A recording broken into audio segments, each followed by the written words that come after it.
5 अगस्त 1930 Ohio United states के Armstrong family में एक ऐसे बच्चे का जन्म हुआ जिसका एक कदम ह्यूमैनिटी की सबसे बड़ी छलांग के नाम से जाना गया। जी हाँ, Neil Alden Armstrong, the first man on the moon, चांद पे कदम रखने वाला पहला व्यक्ति और इंसानियत की अंतरिक्ष में सबसे बड़ी कामयाबी। दोस्तों, दुनिया में ऐसे कितने ही लोग हैं जो कामयाबी के शिखर तक जा पहुंचे हैं। वे उस मंजिल तक जा सके क्योंकि उन्होंने वो सपना देखा था। नील आर्मस्ट्रांग भी ऐसे ही थे, लेकिन उनका सपना भी बड़ा था और उस सपने की ऊंचाई भी। अपनी मंजिल तक पहुंचने के लिए उन्होंने जो मेहनत की थी, आखिर वो रंग लाई और वो सुबह आई जब उन्हें चांद की तरफ छलांग लगानी थी। लेकिन उन्हें क्या पता था कि चांद पे जाना उनकी मंजिल नहीं बल्कि उनकी सबसे बड़ी गलती साबित होगी। आखिर उस मिशन के बाद ऐसा क्या हुआ था कि चांद पे कदम रखना उनकी ख्वाहिश और उनके सपनों के सामने सबसे बड़ी दिक्कत बन पड़ा। अपोलो 11 यानी चांद पे ले जाने वाला यान तैयार था और 16 जुलाई 1969 को रात की सबसे चमकदार तस्वीर यानी चांद की ओर वे निकल पड़े।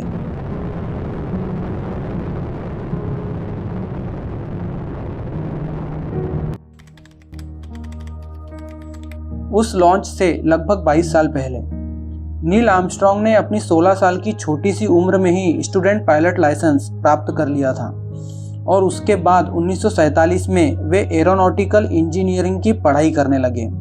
उनका सपना था कि वे समाज के लिए कुछ अच्छा कर सकें, लेकिन 1949 में कोरियन युद्ध के दौरान उन्हें मिलिट्री में सर्विस के लिए बुला लिया गया। अपनी पढ़ाई बीच में ही छोड़कर वे अपने देश के लिए मिलिट्री में सर्विस देने लगे और 1952 में सर्विस छोड़ उन्होंने अपनी पढ़ाई करने के लिए फिर से कॉलेज ज्वाइन कर लिया। एरोनॉटिकल डिग्री प्राप्त करने के बाद नासा में बतौर टेस्ट पायलट के तौर पे वे नौकरी करने लगे।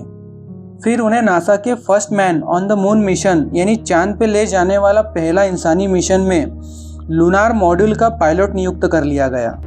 सारी तैयारियां और ट्रेनिंग पूरी हो जाने के बाद वे अपोलो 11 से चांद की ओर निकल पड़े। अब अपोलो 11 अंतरिक्ष में था और 20 जुलाई 1969 को इंडियन टाइमिंग के अनुसार रात 1:47 पे वे अपने मॉड्यूल ईगल से बाहर निकले और उन्होंने अपना पहला कदम चांद पे रखा। ये एक कदम सारी दुनिया को प्राउड फील करा रहा था क्योंकि वो कदम आखिर चांद पे जो था। बाहर निकलते ही उन्होंने अर्थ को संबोधित करते हुए कहा, ये एक छोटा सा कदम पूरी इंसानियत की अंतरिक्ष में बहुत बड़ी छलांग है। ये शब्द सुनकर ऐसा लगता है मानो वे वापस लौटने पर सारे लोगों से चांद के बारे में बहुत कुछ कहना चाहते थे, लेकिन कहते हैं ना, वक्त की गहराई में क्या छुपा है वो उसी वक्त पता चलता है। फिर 24 जुलाई 1969 को वे धरती पर लौटते ही वे एक आइकॉन बन चुके थे। लोग उनसे ऑटोग्राफ मांगने लगे। भीड़ ने उन्हें पूरी तरह से घेर लिया। एक फेमस मैगजीन के अनुसार नासा ने उन्हें सभी मीटिंग्स और इंटरव्यू लेने के लिए बंदी लगा दी थी। अब वे सिर्फ एक आइकॉन बन के रह गए थे जो वो नहीं चाहते थे। नील आर्मस्ट्रांग आगे भी ऐसे मिशन को हेड करना चाहते थे, लेकिन उसके लिए उन्हें रोक लगा दी गई थी। उसके बाद उन्होंने 2006 में इंटरव्यू दिया था और सारे जहां ने फिर एक बार उन्हें गौर से सुना। उन्होंने आंखों में एक गहराई रखते हुए कहा, उस सूरज की रोशनी में वो एक चमकदार सतह है। पृथ्वी की तुलना में अंतरिक्ष वहां ज्यादा पास लगता है।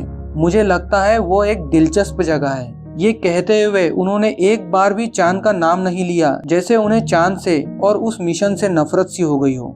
चांद पे जाना उनकी मंजिल नहीं थी, लेकिन चांद पे जाने के बाद ह्यूमैनिटी को वो बहुत कुछ बताना चाहते थे, जो सपना नासा और यूएसए के रेस्ट्रिक्शन के बाद पूरा ना हो सका। उनकी वो ख्वाहिश पूरी ना हो पाई जो आखिरी वक्त उनकी आंखों में दिखाई दे रही थी। शायद ये शब्द वे बोल के ना बता पाए जो उनकी आंखें बोल रही थी, काश मैं ना जाता चांद पे। ऐसे ही जीवन के उतार चढ़ावों के बाद 25 अगस्त 2012 को वे अनंत समय में समा गए। आज लोग उनकी जीवन कहानी से ये सबक जरूर लेते हैं कि समय कैसे सक्सेसफुल व्यक्ति को भी अनहैप्पी बना सकता है। जो भी हो, नील आर्मस्ट्रांग एक रोल मॉडल और एक ऐसे व्यक्ति थे जिन्होंने इंसानियत का परचम चांद पे गाड़ दिया। दोस्तों, आपकी नासा के first man on the moon mission के बारे में क्या राय है, प्लीज़ कमेंट करके बताना। वीडियो अच्छी लगी हो तो एक लाइक और इन्फॉर्मेशन को शेयर जरूर करना। अगर आप नए हो तो मेरे चैनल को सब्सक्राइब करके बेल आइकन जरूर दबा देना।